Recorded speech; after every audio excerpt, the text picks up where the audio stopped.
पावलांची किलबिल आणि चिमण्यांची गाणी,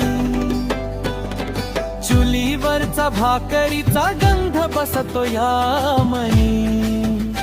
इथं माणूस पण जास्त पैशापेक्षा नाती भारी, मोकळ्या आभाळाखाली सापडे स्वर्ग आपल्या दारी.